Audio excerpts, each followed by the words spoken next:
it hasn't been a great start to Championship life for Wrexham. 3 games in, 1 point, that coming against Sheffield Wednesday last time out in a 2-2 draw. But as has been the case all summer, making some news with the transfer business, with Callum Doyle, the latest big name recruit, another player that we probably would expect to see playing for one of the top sides in the Championship for a fee that seems to be around the £7.5 million mark, which is clearly sizable for a team that have been promoted out of League One. Now, the issue for Wrexham so far this season unquestionably has been the defensive record, and that is a bit of a surprise when you look at how good Wrexham were defensively last season, when you consider that Phil Parkinson is normally very adept at building really strong defensive sides. And I think there are a few reasons for this. Firstly, being a good defensive team in League One is very, very different to being a good defensive team in the Championship. The step up in terms of quality of the opposition attacks is massive. You go from facing attacks that can cost very little to maybe costing £1 million here or there for certain players, to suddenly playing against players who've played international football, Premier League football, and often move for up to £10 million. And that means that players who are very good League One defenders, Max Cleworth, Lewis Brunt, may not necessarily be, at least at the infancy of their Championship careers, very good Championship defenders. And I think that's being exposed now, where individually players such as Lewis Price, for example, Southampton attackers, obviously Manning when he came on with a free kick, but other players are having some joy attacking against Wrexham, and I think Wrexham have to work out a way to stop that, and new additions should help that.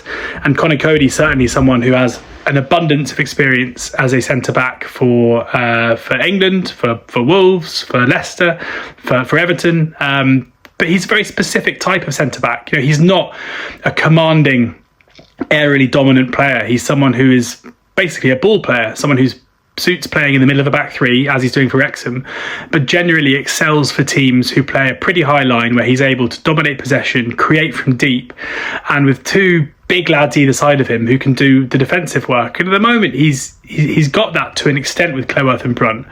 But bringing in Callum Doyle is really interesting, because I think we can expect Doyle to play on the left side of the back three, and he's another brilliant ball player. He's shown it over multiple loans so far, and he's a good kind of ground dual defender. But again, he's not particularly good in the air. He's not very aerially dominant, and I am a little bit concerned that bringing in Doyle is maybe kind of pouring fuel on the flames that is currently the Wrexham defence, because statistically Wrexham have the worst defence in the league, not only in terms of goals conceded, or not just in terms of goals conceded, but in terms of XG conceded, they're the highest. Shots on target conceded the highest as well.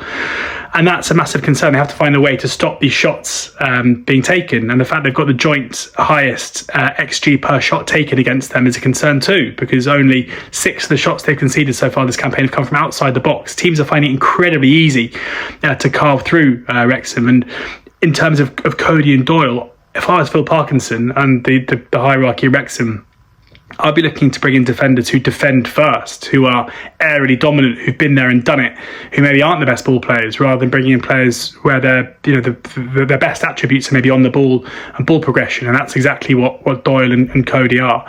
There's also the question of the goalkeeper. Now, Danny Ward has started the season as number 1 ahead of Okonkwo, and I'm pretty surprised by that. I think Okonkwo has shown over the last couple of seasons that he is a Championship keeper, been playing in the wrong league. Ward has spent the most time over the past few campaigns warming the bench. He had 1 season when Leicester relegated from the Premier League recently of being a regular starter, 26 games in the Premier League that season, but apart from that he's been limited to 1, 2 or even 0 appearances.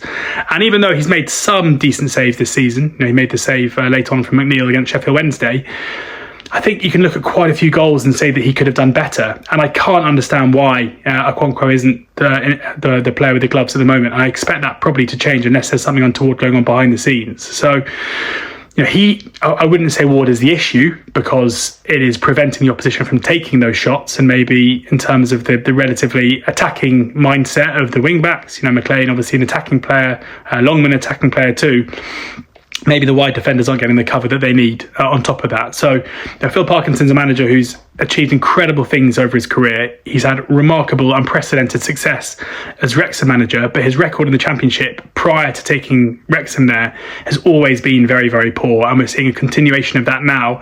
I think he has to find a way to get Wrexham to be that solid defensive side who can keep the opposition chances at a low number in order to compete, because at the top end Wrexham look dangerous. They're the better team against Southampton at 0-0. Kiefer Moore looks like an absolute handful, as he always does, leading the line really well. They look a threat from set pieces. The likes of O'Brien have settled in really well from an attacking standpoint and look very energetic. It's just finding a way when the team enters their final third to stop those big chances being created, because until they do that, especially when you consider that Sheffield Wednesday, came into the game on Saturday with their own massive problems, but in the second half were by far the better team away from home too. Until Wrexham fix that, at the moment they look like, to me, to be a team, regardless of the money spent, regardless of the big names that are coming in right now, unless they sort their defensive work out, they're going to be threatened with relegation rather than being able to look up at the top end of the pitch. So I like Doyle as a player, I like Broadhead as a player, but I'm just questioning whether the players that are being brought in are the right ones to answer the questions that are being posed of them.